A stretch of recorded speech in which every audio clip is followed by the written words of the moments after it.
Welcome in, ladies and gentlemen, boys and girls, RFU Refugees podcast. Ted here, John here. We are not live, which means if we screw up, we can just go in and edit it. So it's wonderful. We don't have to experience the drama of being live. So, but actually, sorry, folks. We did want to do the show live, but just we want to deliver quality content, and we always want to deliver quality content of the highest order. So. Fortunately, John is traveling, which, hey, we all got to have a day job. Patreon.com/RFURefugees if you want us to maybe rethink our whether we need our day job. But for now, we're just gonna soldier on. We got DC content, we got Spirit content, all kinds of stuff. John, how you doing, my friend? How was your weekend? I know it was good. Yeah, no, it was good. Well, it wasn't all good. Baseball season's over. I lost in the playoffs. Not very good there. And I'm trying. I thought, I travel enough that I have the good Wi-Fi internet at Marriott, and still horrible, just awful, live streamable. So real sorry about that. Trying to do our best, but yeah, weekend was good. Back on the road again.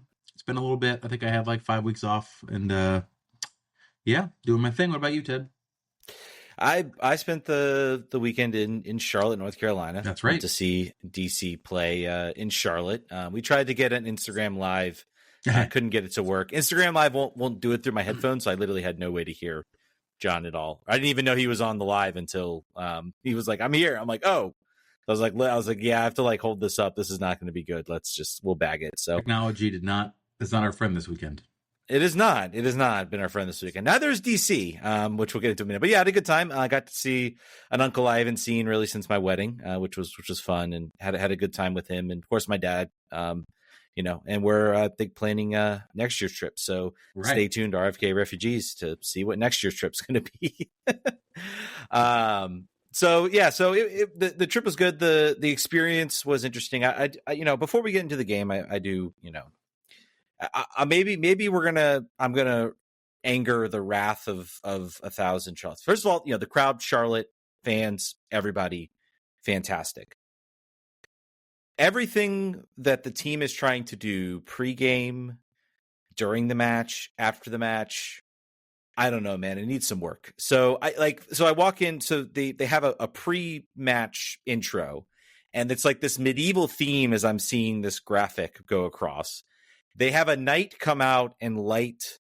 I had no idea they did this. They must do this for every game. They have like a knight come out with fire and like light, sort of pretend light a fire, and the fire blows up. Then he goes away, and then they go again. They play like a medieval video, and I get they're the Queen City. They have this big thing about the crown. That's all well and good. It just feels like they are like shotgunning like pregame rituals in hopes that something like actually catches on. Doesn't feel very coordinated. So again, the fans were great. I think they actually had a really cool, like they like turn around and like do a jump, and apparently that came from the supporters. Like that stuff's cool.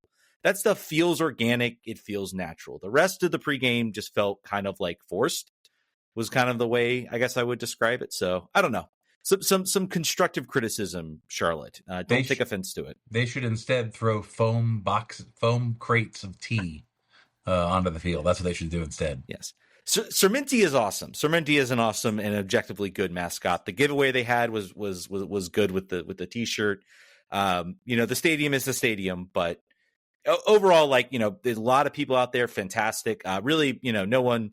I think some pretty well-behaved fans. I didn't really have any altercations. No one yelling at us or screaming at us or mocking us. So kind of like we almost weren't there. Of course, they won, so that maybe makes it easy. But overall, decent experience. Just some criticism from the pre-match. So let's get into it. Go ahead. I was gonna say it was no Atlanta United game presentation. You're trying to say? Yeah, man. That and maybe I would have thought it was cooler. They also had like a halftime guitar thing going on, which is fine. But didn't Nashville started that whole thing? So it's like you're already borrowing something from another team. It kind of felt a little, and I think they're also trying to do like the crown thing, like Atlanta. So I don't know.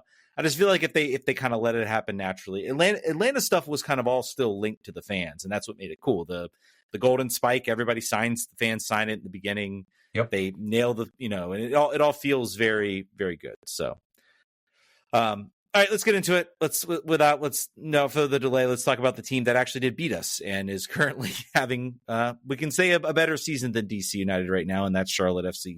Winners 1-0 over DC United. John, I don't know how much I know you were busy at Audi Field, so maybe not a whole lot you can do for this. So I'll kind of carry the show here on the analysis. And I wanted to also watch the game again. Didn't get really a chance to do that. So do my best from, watching from a slightly acute angle. But hopefully this is not your first episode of RFKRFGs if you're listening to this. Typically, we watch the games, for instance. Let's talk about the pre-match. I think we can both talk about that. So, pre-match comes in. We know how light DC United's bench is, and we know how lack of depth they have right now. It is what it is right now. There is some good news maybe related to certain players getting green cards and no longer counting as internationals. That might hopefully maybe contribute to some good beginnings or some good things. But DC United had some players missing. They had Herrera on the bench. Apparently just kind of there as like an emergency body. He did not actually sub in. Teku Di Pietro apparently dealing with illness. So we're assuming some sort of viral thing, just wasn't up to it. So thankfully not, a leg injury or something that might impact him. Hopefully he's good to go on Wednesday. Jackson Hopkins out with a lower back issue. So we'll have to monitor that and see, what comes of that. And then, of course, Steve Birnbaum was already reported. He was out. And then Gabriel Pirani was absent as well. And Stephen Goff really kind of like dropping, I think someone maybe dropped him. Oh, yeah, it's something to do with his visa. And so he tweeted out visa issues, which I think then someone saw the tweet at the front office. Maybe it was Ali Mackay being like, hold on. He's getting a green card. Don't worry. This is a good thing.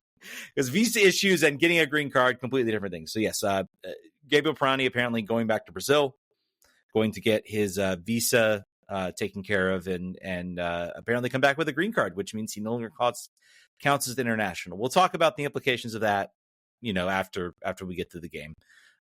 So, obviously, lineup kicks out. You have Benteke up top. You have Mural sort of being the second forward. Another opportunity for him.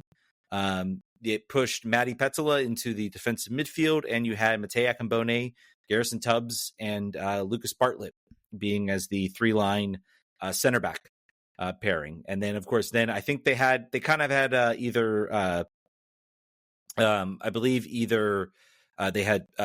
sorry, I'm trying to remember, dig deep and remember now. They had, of course, Dahome, I believe, out on the left side. And then I'm trying for the life of me to remember who was the right-sided wing back. And Pedro Santos. Pedro Santos, thank you. Might have been, and I think they kind of switched them at certain points of the game. So one point they're on the left, because they're both left-sided, and one had to play the right side. So I don't know, you take it for a bit, I guess. Yeah. So not an ideal situation heading into this game, but a team that doesn't really have a lot of offensive firepower. I think maybe you're looking to see this game out. This was not a pretty game. This was not a fun game to watch. This was not a game that's going to go back and watch it again. I would say Charlotte probably had a little bit of the better of play, but were very sloppy in finishing. I think defensively, DC, considering you have, a rookie center back in Garrison Tubbs and a 16, 17-year-old in Matej Akimboni, who's, a little bit younger and still kind of developing. And Lucas Bartlett obviously is there and is kind of the solid, center back piece. I thought those two were maybe my highlights of the game, just because they were not perfect by any stretch of the imagination, but you looked at this, and this is the first time I've kind of looked at both of them and said, I think these guys can, they're getting closer. You can see where that progression is coming to where they can step up and potentially maybe start to compete more for minutes, maybe be the starter. Right now, DC's center back pairings are shot, Antley, McVeigh, and now Birnbaum all out. So they're going to play and they're going to get minutes and they're going to get opportunities. So seeing that made me hopeful. Again, Charlotte is not the best attacking team in the world. They are far from it. In fact, they've really sort of relied on their stout defense. They have Abada, who's probably their best player in the attack. And of course, Ajaman, who has, been solid and certainly a piece to watch, but maybe not a huge threat going forward. So overall, like, I thought they did a decent job of kind of just holding it. I'm kind of thinking, okay, maybe Herrera at the time. I was like, well, maybe Herrera can go at least 30 minutes. Maybe once he gets in here, things sort of connect. Offensively, I think this team, again, Charlotte does a good job. They kind of take Benteke out of the game. Benteke, of course, wins aerials in midfield, but I think right now teams are like, yeah, go ahead, win those aerials in midfield. It's going to go to either our team or go nowhere. And that's been maybe a sort of developing storyline. Benteke's aerial dominance is, of course, great. It's what makes this team so good. But there isn't really anybody who can kind of run onto the ball. And that was evident in this game. Balls would go off Benteke's head. I can't recall a single time Benteke won an aerial and it landed to a DC United player and generated into an attack.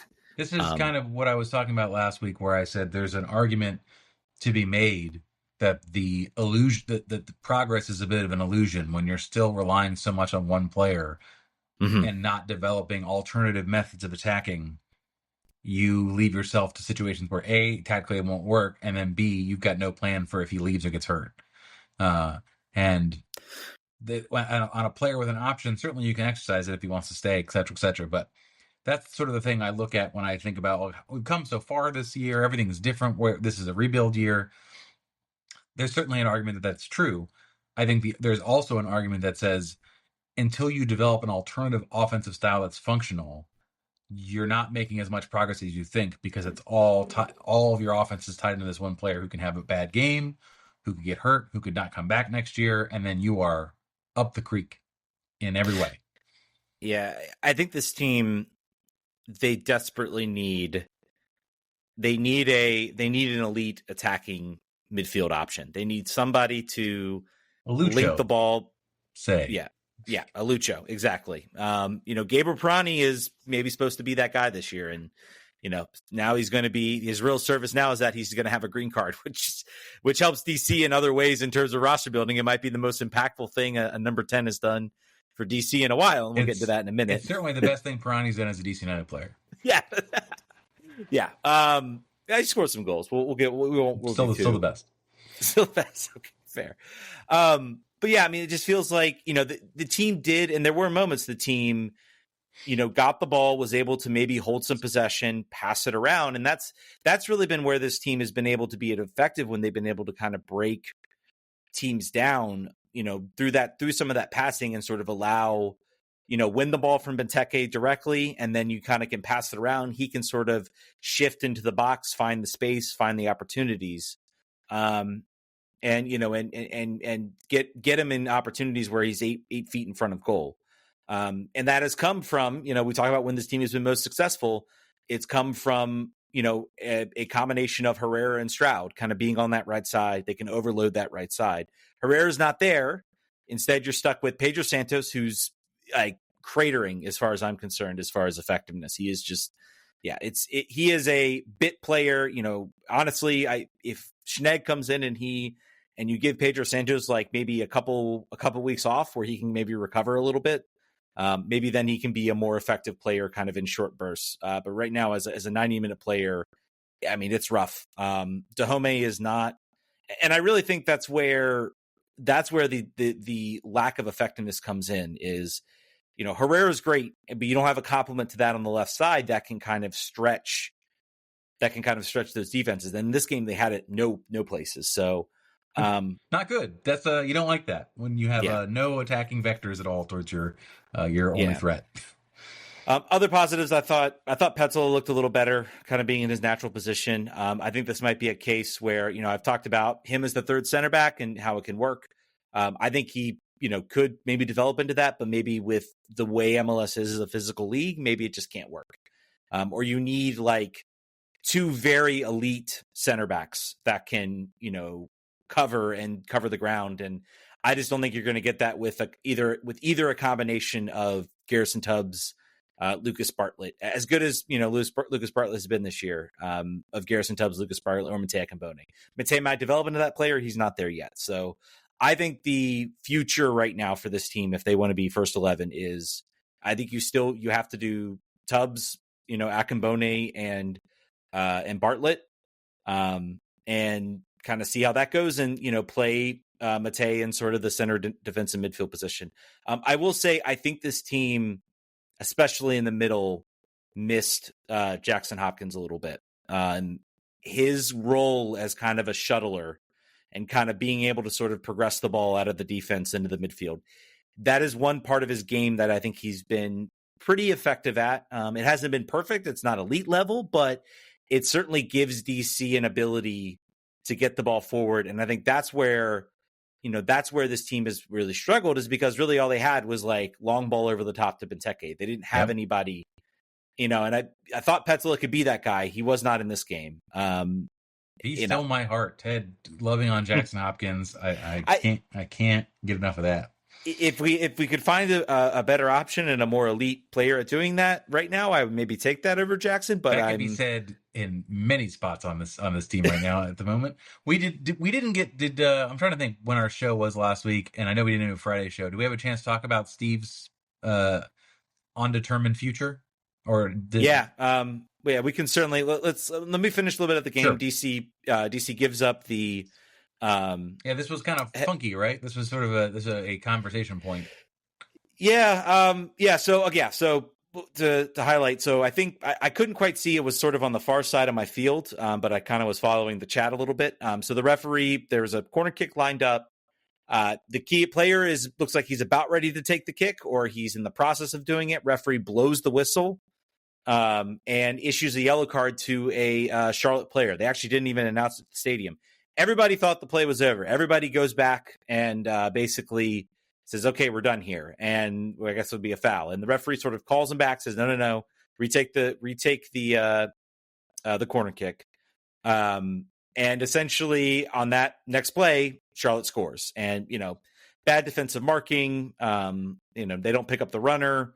It's a corner kick.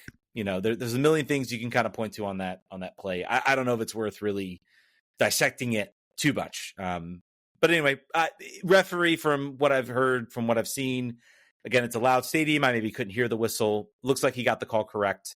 That is what you're supposed to do, regardless of whether it benefits or doesn't benefit DC. So I don't know if it's much of a talking point as it is, maybe as a biased fan, you're thinking, oh man, it's a foul. Like, why do they get the opportunity and then they score off of it? So I just heard lots of complaining, but that's because of the fans. So that makes sense that I would hear that.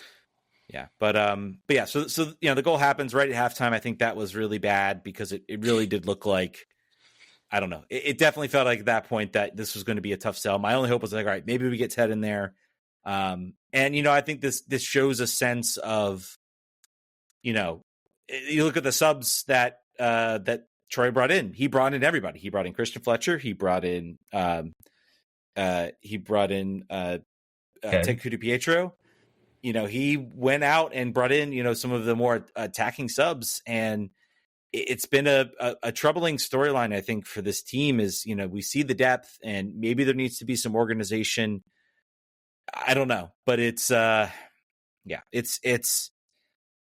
doesn't feel like any of these guys really could take control of the game. The team looked just kind of disjointed in attack. There was just nothing. There was no real organization, no real passing, no real movements. Maybe you can point out a couple look, Christian Fletcher did that well. And I'm like, okay, but it didn't really amount to any sort of like real chance. The team never really generated, a decent chance, other than like, a shot from Jared Stroud. There were no real decent chances. So I think it's high time. I think this is a summer window that this team needs to get somebody else in to maybe provide a little competition. And maybe that's when we start to see guys kind of step up. So Fletcher had 0.03 expected assists, no chances created in 30 minutes, 22 touches, one in the opponent's box.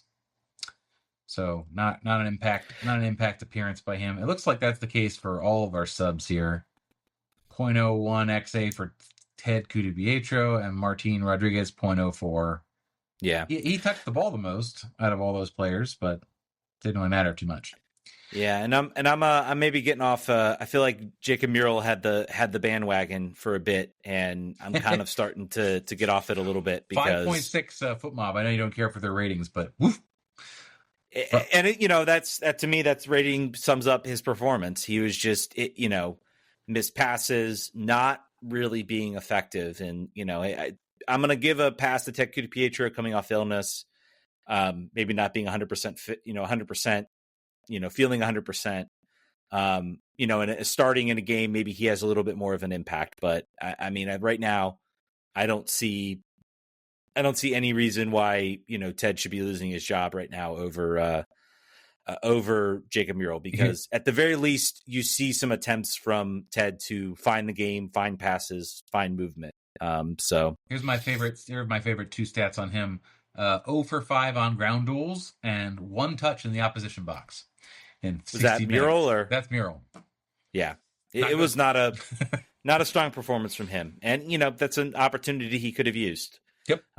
So it's you talked about this a number of times, right? Like there's seizing the opportunity, and then there's letting it go by, and we're seeing too much of the second thing with these rookies. I think Matai is the other way, right? I think he was not. I don't think he got enough opportunities in the first half of the season. He was just too far down the depth chart and didn't really get a chance to make those steps. Maybe he was poor in training, and that made it so that he never got those opportunities really. But I think I didn't see this game. I've seen him since. He looks fine out there. He does not look out of place.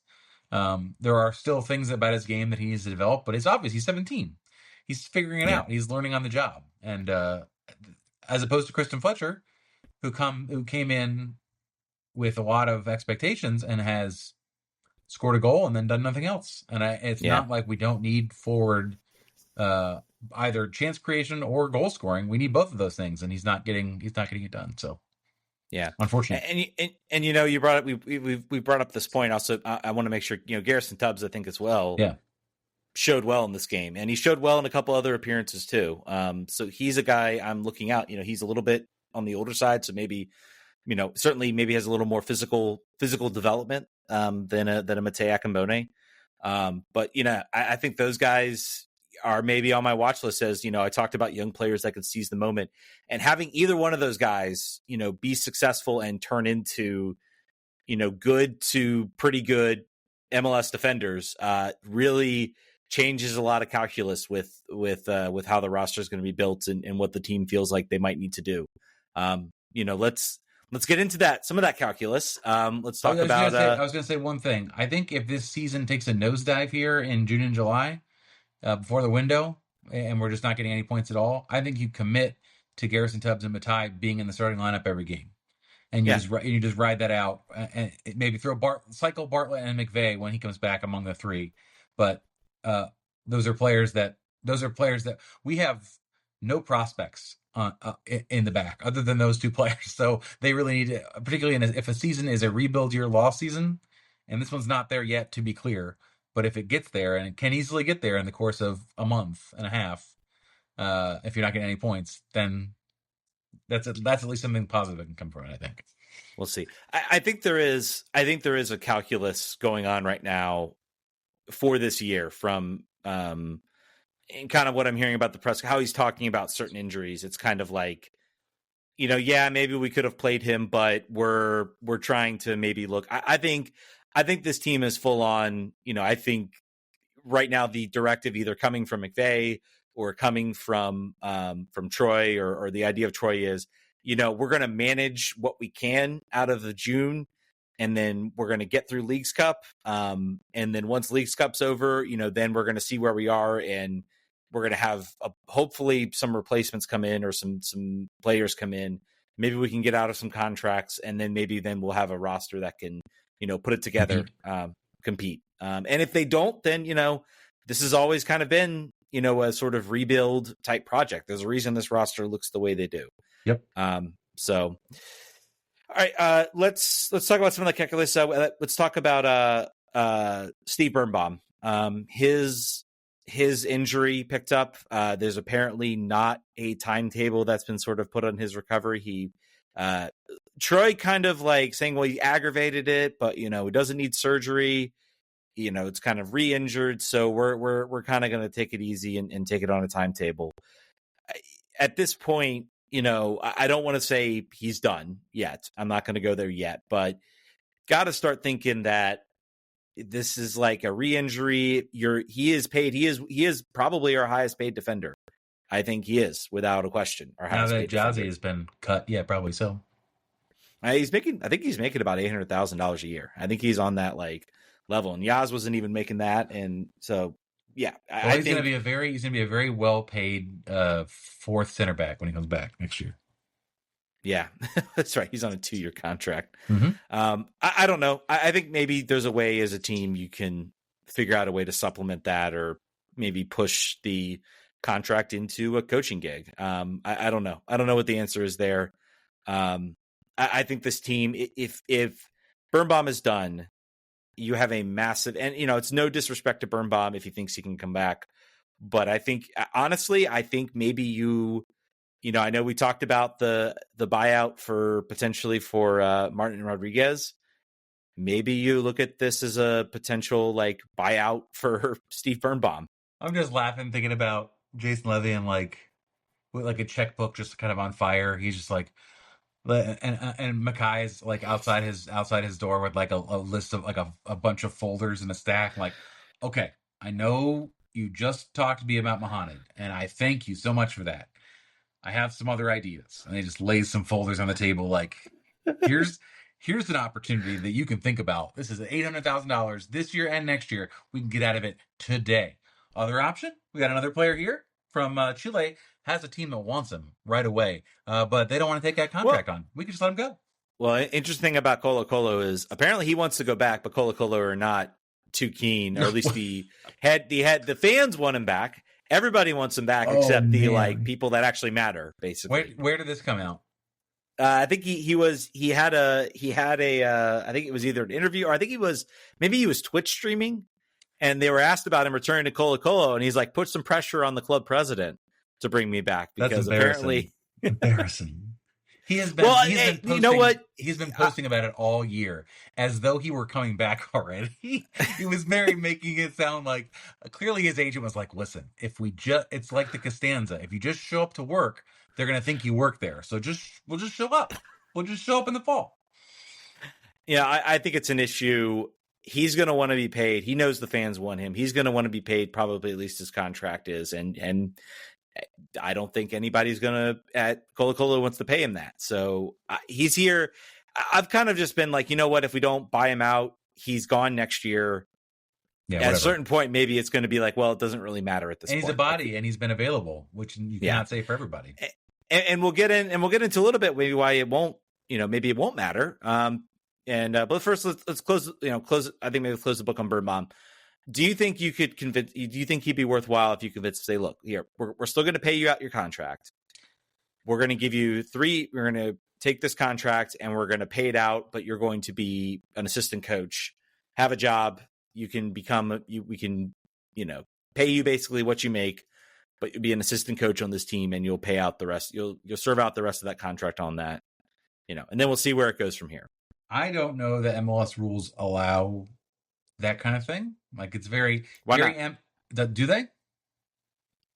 Well, I said, well, why not? Because you're contracted as a player and your obligations are to that salary cap. And if he retires, though, if he says I'm retiring from playing. Yes, if you could convince him, then he forgoes that contract, and then they offer him a contract to be a coach for around the same level. Like, if you could convince him to retire and he wanted to retire, then yes. If he doesn't want to retire, if he thinks I'm going to come back next year, then you're host. Yeah. And I don't know. And I get the impression that he does not want to quit. Even though he just went through extensive rehab, you can't force a man out the door. And I bet you $1 to a donut that he is going to rehab this thing, try to get back the end of this year. He's going to rehab over the summer or rehab over the winter, and he's going to give it one earnest push next year. And then if things go wrong, like early, then maybe he retires a little bit before his end of his contract. But I think he wants to keep giving it a shot. We'll see. We'll see. I think that's going to be a storyline to follow with this team. Let's get into, let's talk about a little bit the good news we got from, and then we got, I think, one listener question that came in from Facebook of all places, which I don't think we've ever had a Facebook question. Follow us on Facebook. Tell your mom to follow us on Facebook. Let's talk about the good news of the day, which is that Gabriel Pirani has a green card, or will be supposedly receiving a green card. I don't know if he'll get it by this Wednesday or if he'll be back Wednesday. I guess it remains to be seen. But, hopefully he doesn't pull a Emmanuel Reynoso, though maybe if for Please John's... Please do. Don't ride around with people with guns like he did, but just if you want to just take a vacation, that's fine. It's all right, no problem. Oh man, I still believe in you. I still believe in you, Pirani. I still believe in you, buddy. I still believe in you. But hey, I think it is. If he was brought back because he was like, look, he's close to a green card, then honestly, like, what a masterclass by I don't know, McKay. man. I don't. Let's pump the brakes hard. 2 foot on the brake pedal. I don't know. I mean, his contract becomes like a little bit more palatable. I mean, he's a U-22 slot, doesn't take up much of the cap. He's using one of those slots. He now no longer counts as an international. He basically frees you up an opportunity to go grab another U-22 attacker international or some other player that can help improve your squad. So I don't know. I think this is potentially a big move for this offseason. That the one sort of the reason, and really it kind of lessens for me the pressure to oust a guy like Rodriguez, because the big reason we wanted to sort of get rid of Rodriguez is because that international slot along with the salary. Now the international part is gone. We still have an opportunity to get one more player. It'd be nice if we could get him and have somebody else come in. I don't know. I'll be curious to see how much they have in July. I think a lot of people seem to think that maybe they're full up on roster or they're full up on everything else. I think they can still go out and get a U-22 slot. They should still have some room for that. I hope at least. I'm struggling to fight my DC United fan history, like dependency is understanding. Yeah, an under 22 spot would be great. And then I'm thinking we need proven MLS veterans right now is what we need to fill in these spots. But that's in a year where you are in a different spot than we are, right? Like I gotta get out of that mindset where you're like, let's just plug these holes. We just got to plug these holes with MLS vets and everything will be all right. Let's get some, like, where's your Joseph Duenas? Where are your Dax McCarty? Well, Dax was actually a pretty big signing at that time, but trying to find like your MLS retreads to at least get you to the finish line so that dependably, your Lloyd Sams, for instance. But maybe that's not what we do this year. Maybe we have to change what we're looking for. I'm perfectly fine with this team. We have talked ad nauseum about how this team is always win now. It's always, just focused on plugging the gaps. And then, then they kind of wait out contracts. DPs don't work out. It's just kind of scramble. And I am kind of for this team, maybe saying, look, we're going to suffer a little bit, but we have a more concrete plan. It could not work, but I think we're seeing a little different than before. You can't just expect a team. And sometimes it works out. And I think early this season, it was looking like a masterclass. It was looking like a great move. But yeah, I think right now, maybe you're seeing what the potential downside of doing such a thing, at least in the short term, is. But I think we all would have asked, people who follow this team, very closely. This is kind of what I feel like we all wanted, which was a team that was being deliberate, that was finally maybe showing a long-term plan. If it doesn't work out this year, you know what? We probably, even if we had gone out and signed some, MLS veterans, if we had a deeper roster, but, maybe it was an average roster, we had to swallow some contracts. We were maybe at best going to finish, 8th, 7th, or 6th or something like that, with maybe but not, win a playoff game or even, advance very far in the MLS Cup playoffs. If we want this team to be successful, maybe we need to accept kind of a total burn down and deliberate rebuild. And if that means we are top 5 in the East in a couple of years, all be worth it. The other side of that is that, what we could have done and not have it really hindered our future is sign, I hate to say it again, like your Drew Skundriches of the universe, your USL tweeners, think about having another defensive midfielder right now. You would like that, right? You'd like to have a third one that could sort of pivot in there and play as necessary. You can think of just looking at Loudoun's roster. So what you're saying is you would like to sign, like, you would like to go out and grab like a player that another team is trying to offload, like a Dahomey style player in center defensive midfielder. That's not what you're taking on Dahome's contract level necessarily, but a player who does not come. But that's the only way you're gonna. This is what I'm trying to say, man. That's the only way you're going to get those types of players because they're usually available. He wouldn't cost any of them. Literally, Drew Skundrich would not, like a player of a U.S. I'm talking about literal bodies. So you do not have. So you have substitutes. So you have a full traveling roster. A USL level player is better than an invisible player that does not exist. That does not have that. I don't want to take on Dahomey in 2 years of contract. That was a roster spot. That was a different move. I think I'm not looking for MLS impact. I'm looking for human body with arms and legs that can play soccer at some level and has played soccer at some level. So you're saying we do the same crap we've done since Audi Field, like really like the same type of like transfer strategy. That's what you're advocating. Give me Eric Hurtado. Because that's what we've done.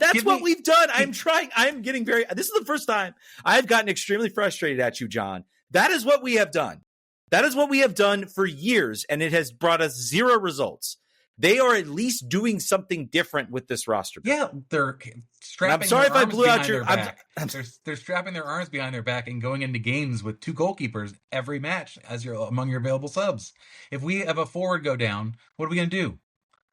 If Benteke gets hurt again, what are we going to do?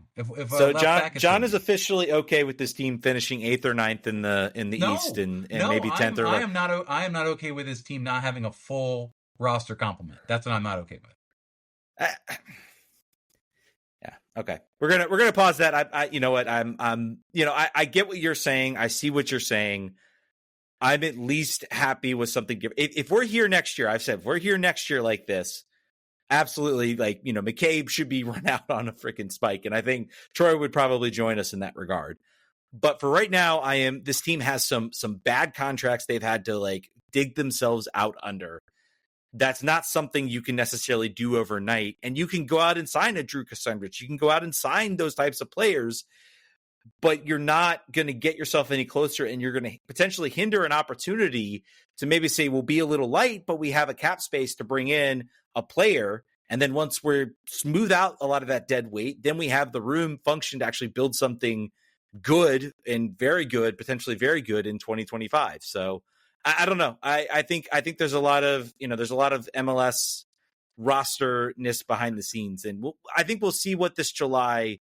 I feel like all of this was done in a certain sense to set this team up to where they can make some moves in July by not signing some of those players and filling your roster slot that with $4 $70,000 players that it ends up being $280 against the cap. That prevents you from signing maybe a big impact player. Let's see what the summer window brings. I'm sorry for yelling at you, John. I hope I didn't blow out your speakers. I don't care if you yell at me. That's fine. That makes for a better show. I'm going to take the last word since you did yell at me.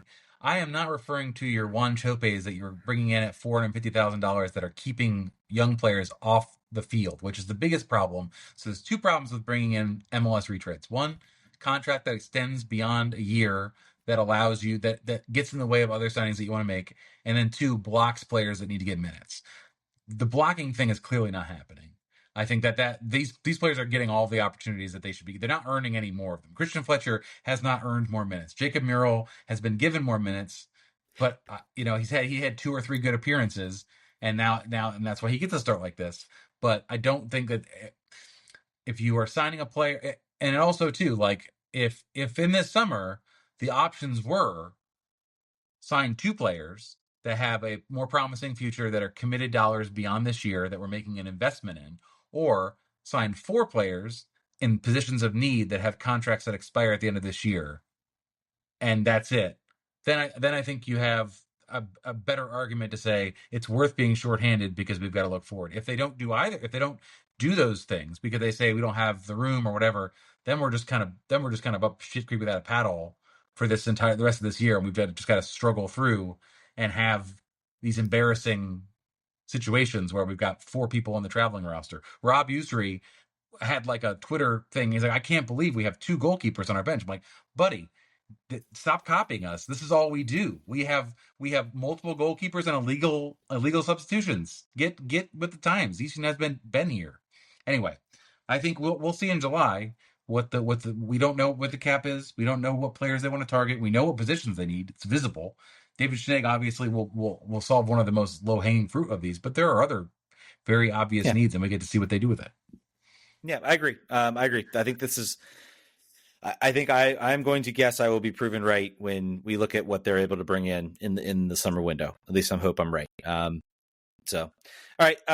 And they got 2 games coming up. You will be at the game against Houston. For that, they've got Atlanta, a team they played very well. This is sort of the last time they played a game that was really good. So again, in another, what's that? May 11th was the date of that game. Yeah, geez. Already a month away. So here's an opportunity for this team maybe to, pile on. It's a team they're comfortable playing against. I think a team maybe less equipped to handle Benteke. I think this is a game where they bounce back and they actually get a win. I actually think that. I think this team is without Gakamakis. Gakamakis is gone. Almeida is, is basically kind of just like basically burned up a lot of value this year. I think that hasn't got enough story. Like he has not. I mean, he's been good, and maybe he's been one of the few good parts of this game. But he is definitely going to be like, you can't imagine he's happy with the fact that Gakamakis comes in here less than he is and gets a transfer out, and he's been waiting for his moment to get a transfer, and it hasn't happened yet. So that's going to be something to watch. They did not really, from what I can see, maybe a 2-2 draw against Houston is a new coach bounce, but. Yeah, but I think this is a team that is going to still be struggling against DC. I am hopeful they can sort of put it together and get a result. So I think we'll see a similar type of philosophy. Hopefully Herrera is healthy. Hopefully that was the plan is to keep him healthy for a game against at home where you can go out and get 3 points. We'll see if Brownie's back. We'll see if Teku DiPietro starts and. Maybe we'll get a different result. I'm going to go positive here. I'm going to go 2-1 DC. Prioritize for me both of these games because they're a Wednesday, Saturday game. So do you prioritize one over the other, try to get a win and then give Benteke a blow in the second one? Or you just say go? I mean, there isn't very much rotation you can do because we have no players, but do you just roll out the same lineup and hope they don't get hurt within those 2 days? I mean, I think you'll put Teku DiPietro in. He basically didn't play. I think you still play Benteke. He's been playing forever, and I think this is the one team you've been able to sort of really impose your will against. Yep.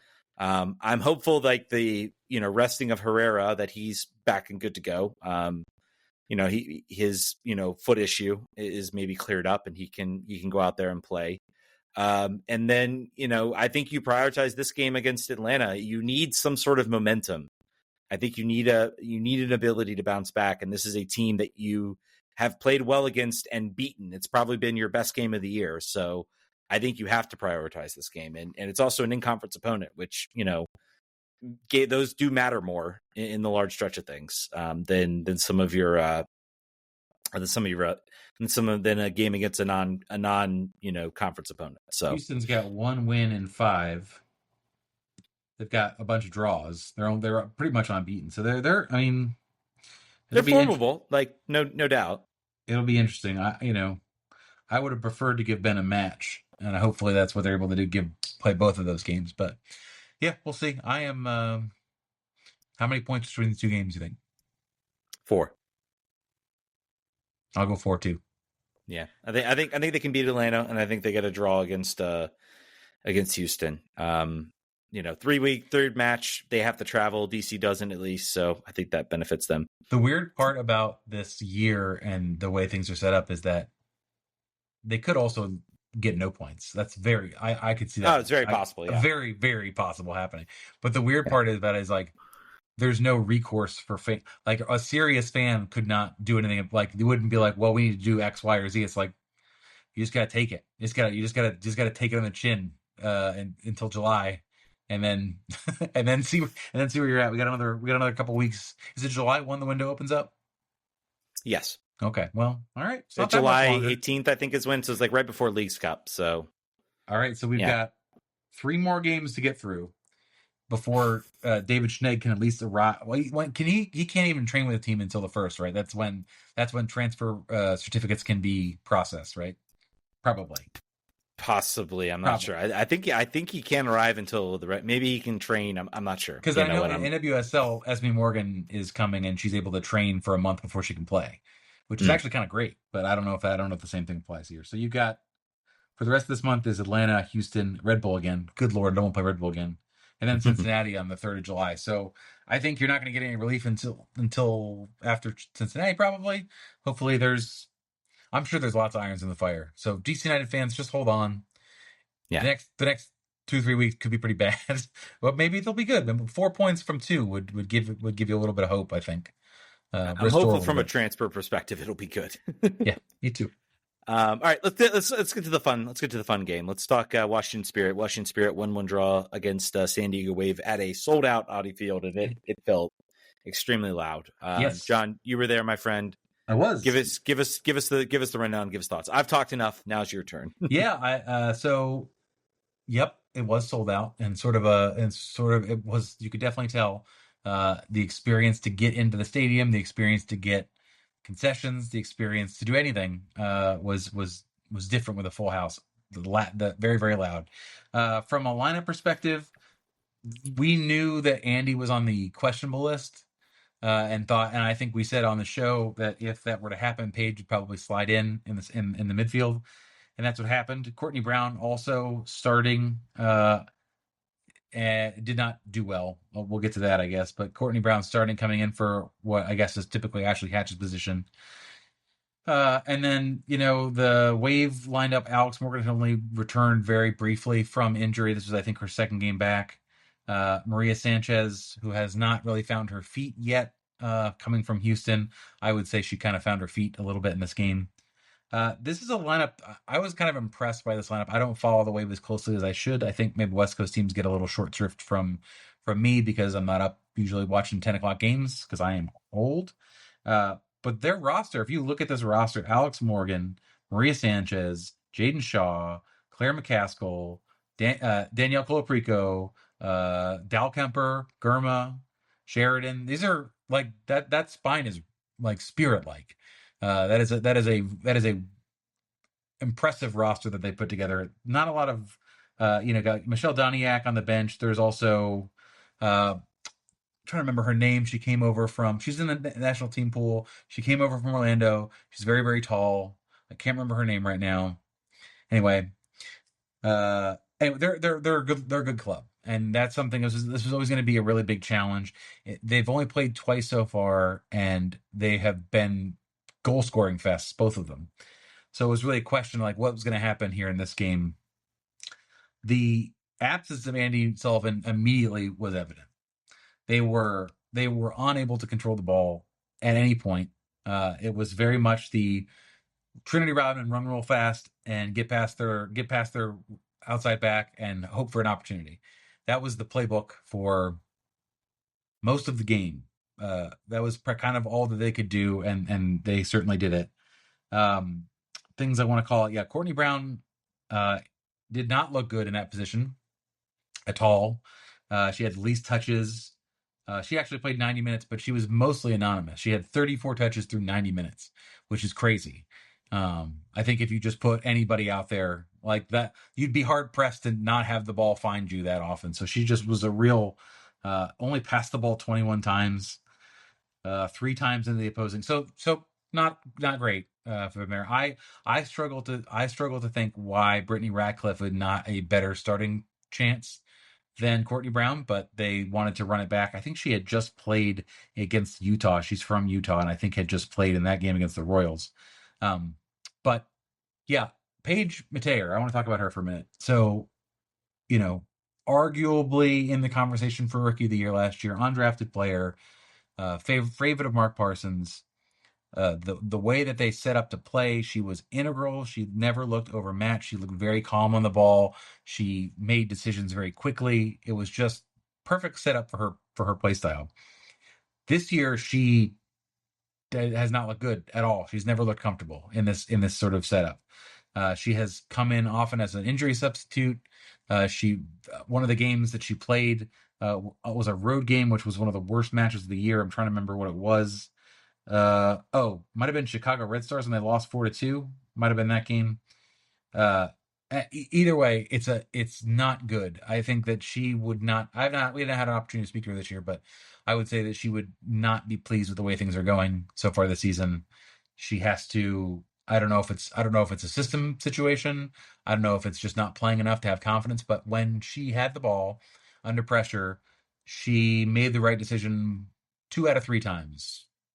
2 out of 4 times. And last year it was every single time. She was not getting forward as much. She created a big chance. I don't remember which one that was in the match, but it's not necessarily her fault. Her stats are kind of okay. It's just Andy Sullivan is Andy Sullivan, and Andy and Hal work the best together, and that's what you want. Yeah, I don't. I saw some moments in the highlights I watched. Didn't have the time to watch the full game, so fully trust John's opinion here. But there were some moments where I felt her pressing maybe served the team a little bit well, or that she was able to force some mistakes from the Wave. And that's, I think, the style that we saw that they played sort of under Parsons, where they kind of pressed the ball a little bit. And this is now a team that is sort of, yes, they'll press maybe to win the ball, but they also will really develop and build slowly through players like Bethune. So it might be a adjustment for her to sort of grow and maybe sort of fit a different system. And that's been the struggle. I want to say it's her best game of the year. It was just her not being Andy Sullivan caused this midfield to not be able to hold possession. Another thing happened that also made that so. Gabby Carl catches a knee or foot to the head after she makes a very nice sliding tackle, gets concussed, tries to stay in the game. About 5 minutes later, takes a knee and gets subbed off. So let's talk about depth. So the way this team is set up, obviously Kate Wiesner was not available. She was injured after the last match. The bench at the start of the game was Ashley Hatch, Brittany Radcliffe, Barney, McKenna Morris, who I believe is not featured at all this year, Chloe Ricketts, Heather Stainbrook, and Lena Solano. So of that, only McKenna Morris is listed as a defender. Let's see. Am I wrong? She has played 25 minutes in the opener against the Reign. So an ignominious start for her. No other defenders on that bench there. So Hal Hirschfeld was pushed into duty as the left back. Did okay. Did pretty good. I thought she did pretty dang good.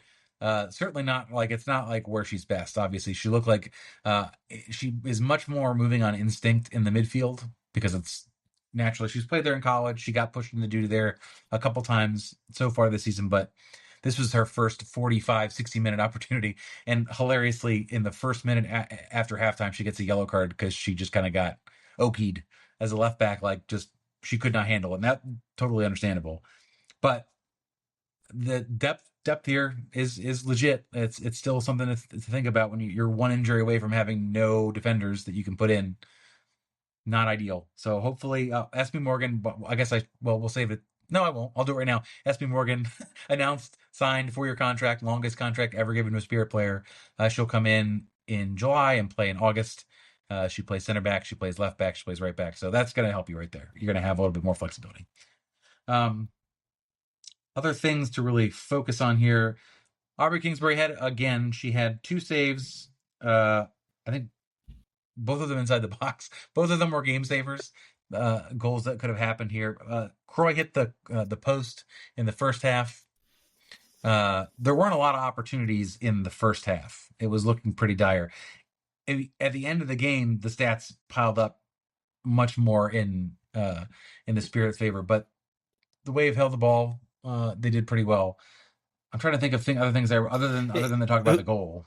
Who do you feel like was at fault for the Wave goal? Because it's one of the things I was able to watch, and I have I maybe have some thoughts on the marking in particular. The marking was bad, but I also think that they did not. Sanchez was doing really well on the wing, getting crosses in. She was not being slowed down or stopped at all. And I'm trying to remember who was out there. If it might have been Gabby Carl that was trying to close her down and wasn't able to do that. But what did you think there was problems in the box? I mean, obviously there was. She was pretty wide open to. It looked to me like Mikion really was marking nobody, or the communication wasn't there to pick up anybody. She kind of stands in sort of open space. It's fine if she wants to move the ball or try to go win the ball, and it doesn't. Right. And then it ends up I think Bethune or no, not Bethune. Battelle is basically having to sort of cover two people, and one of those people is Sanchez, who puts the ball in the back of the net. So that's my perspective on it. I think mistakes are going to happen, and you're going to have games where things don't always go your way, and it's about how you fight through that and try to get some sort of result. You want to win your home games, and I'm sure they would have loved to have won this game in front of that sold out crowd, but unfortunately it wasn't to be. But it felt like a win. I gotta be honest with you. For I think in the stadium by the players, Jaden Shaw scores again for the Wave, which should be illegal. I think we've talked about that. That goal should not count. None of them should. Unfortunately, that's not the way soccer works.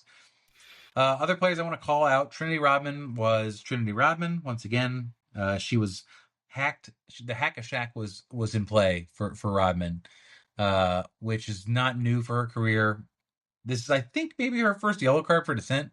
Like she was a candle that was burning the wick real short for the entire second half, and the ref finally had enough of it. But she posted on her Instagram story a picture of the foul up close where she got cleated in the Achilles. So she felt like she was rightful. But once again, a statistic. Great match for her. She created 3 chances. She was fouled the most times, like I said. A couple chances she probably should have done better on.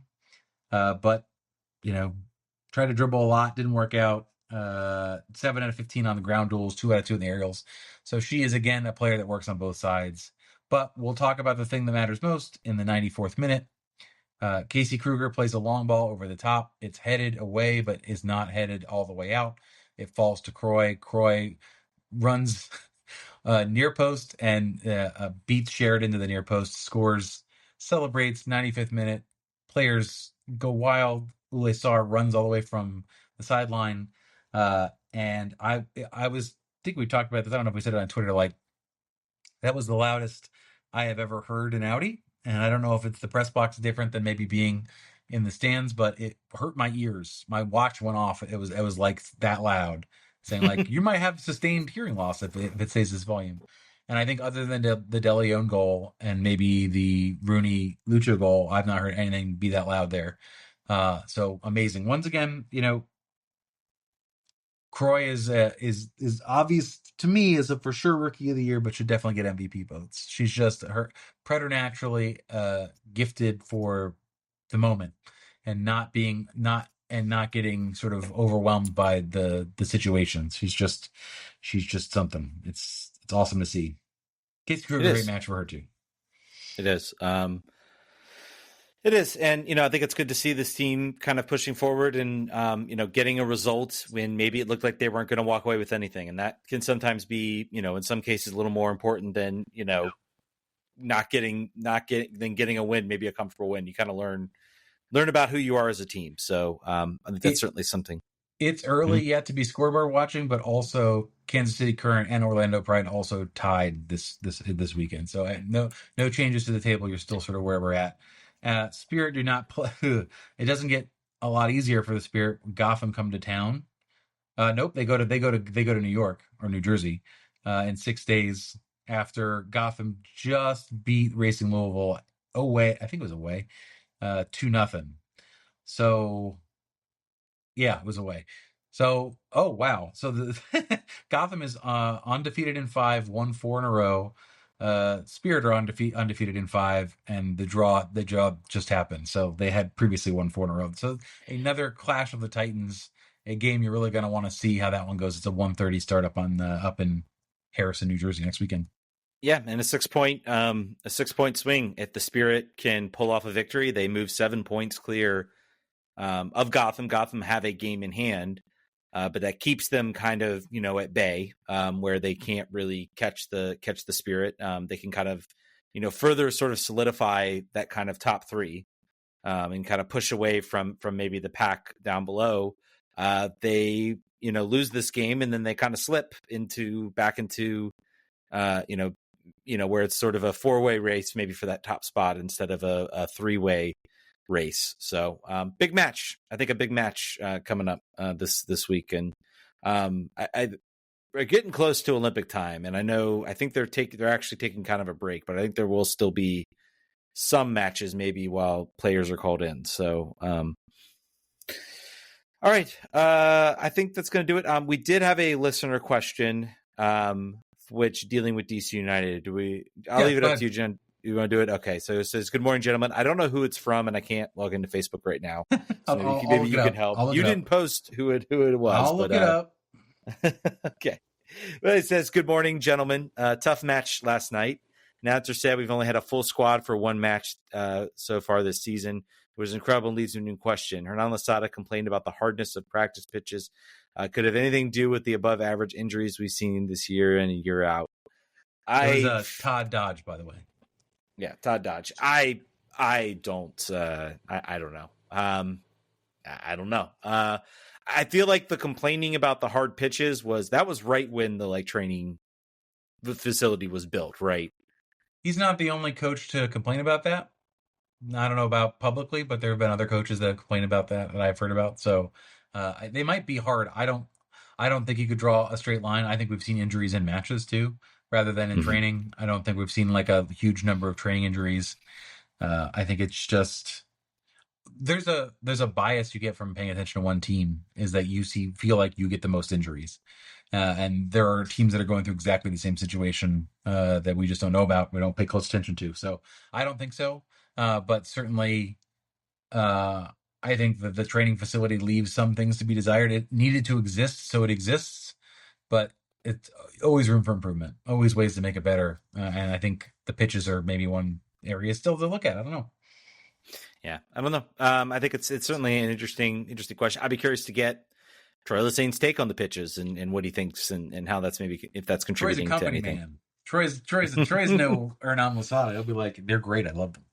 They're fine. They're great. They're perfect. I don't have any issues with them. All right, but I think that'll do it for this episode. Our Fear Refugees podcast. Thank you guys so much for listening. We'll hopefully have better times. We'll see you about a Friday show.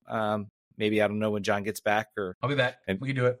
We can do it. Do one. Maybe do a post game. Maybe we'll make that Patreon only, and then you'll get the full show coming up on Monday. So again, thank you guys so much for listening. We'll catch you guys next week, unless you're on Patreon. Vamos.